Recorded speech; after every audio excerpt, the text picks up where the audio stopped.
Learning about mental health is very crucial for us to not only live a better life, but to also help those who are struggling with mental health issues have like a comfortable living space.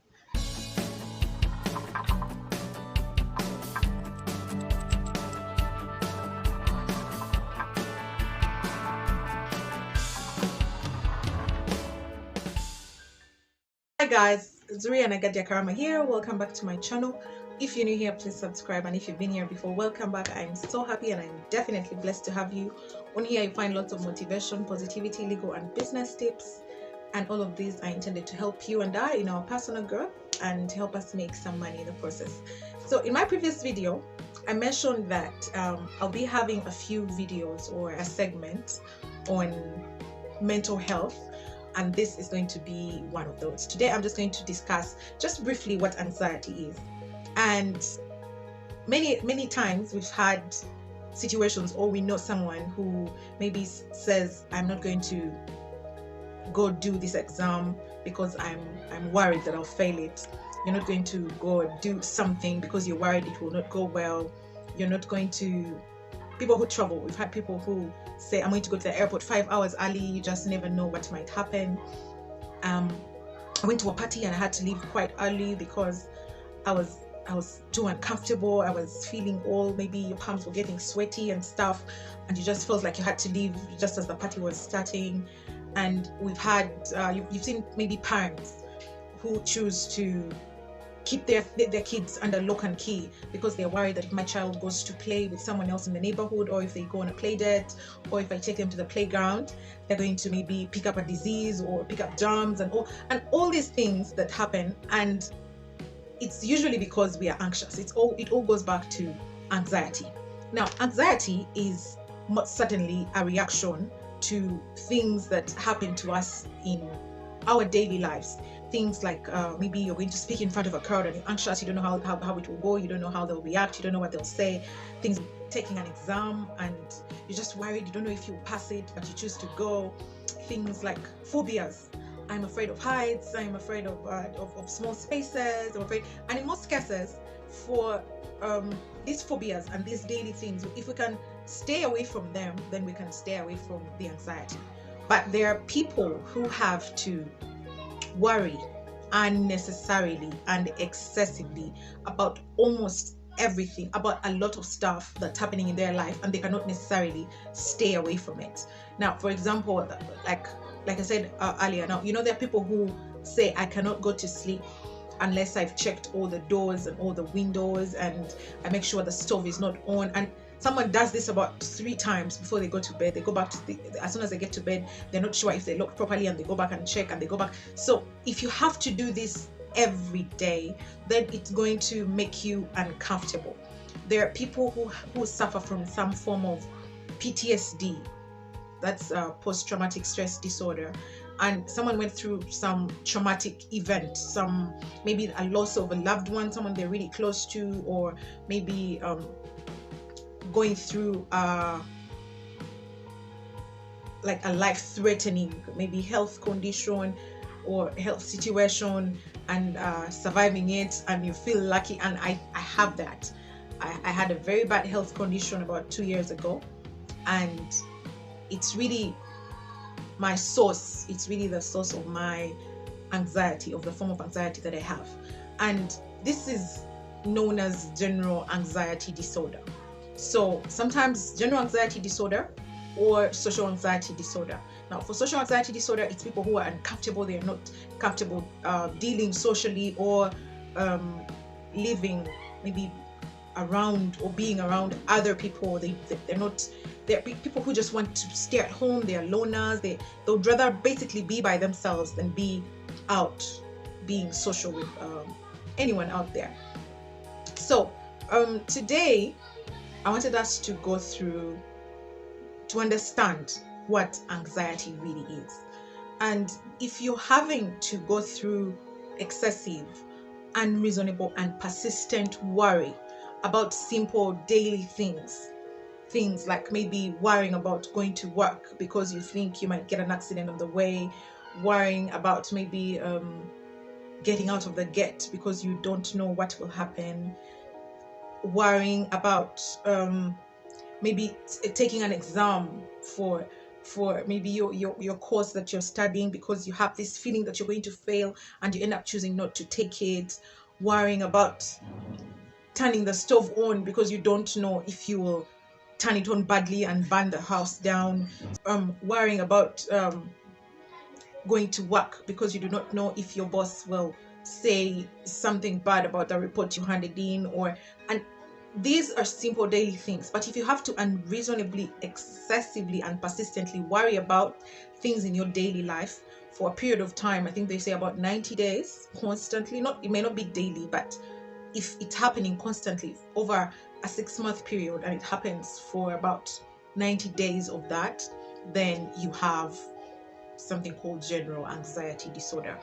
I need to put a disclaimer. I am not a doctor. I am not a health personnel in any way. I'm simply sharing what I know from experience and from a little bit of research that I've done online.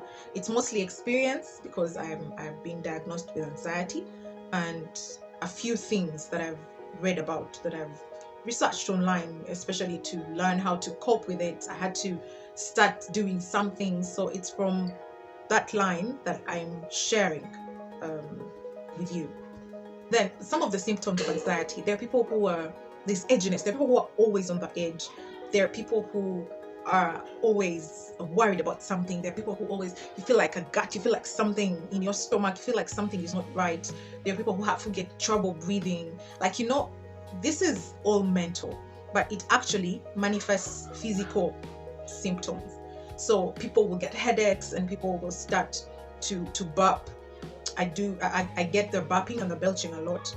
And once these things are happening to you, you know that you're anxious about something, especially if you've been diagnosed and you know that you have anxiety. You're anxious about something, but you do not necessarily know what to do. So it usually helps to know that you can take a few steps, you can do a few things to calm yourself down, and then you can get out of whatever symptoms that you're having.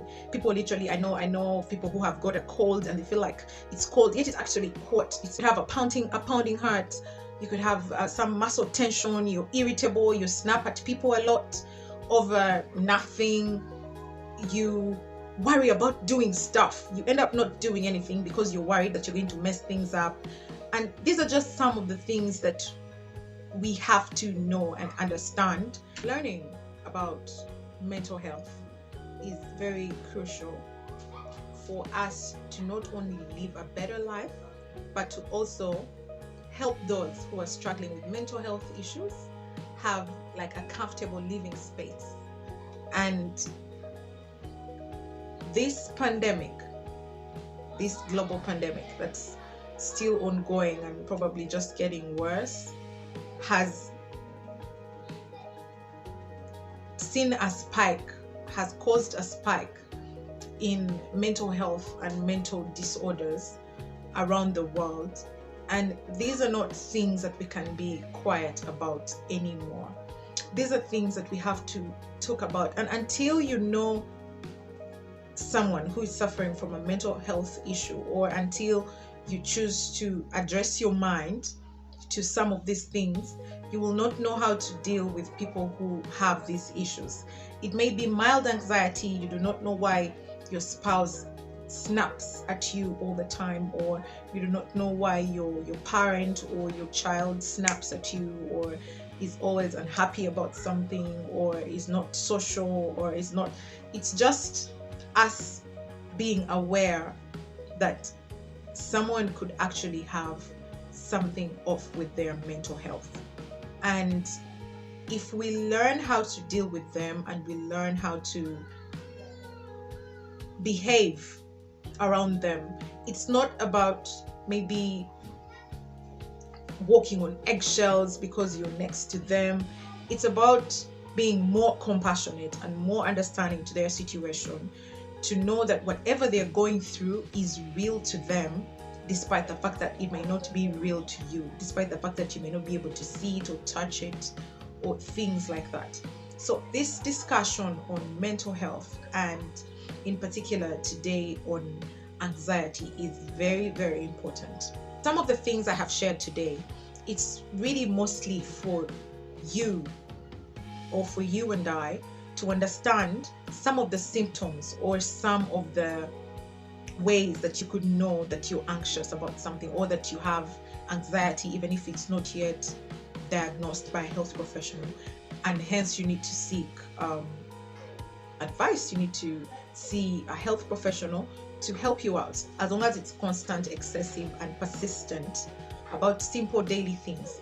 So my purpose for sharing this video today is for you to learn that if you're having some of these symptoms and they're happening to you, or they're happening to someone that you know on a daily, then they probably have some form of mental health disorder, or they have some form of anxiety or depression, and it would be good for them to go see a health professional about it, and they'll get the medication or good health advice for them to be able to work their way around these mental health problems that they're having.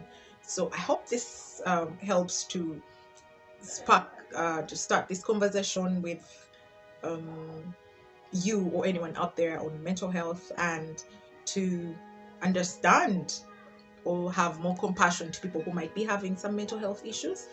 And that's it for today, guys.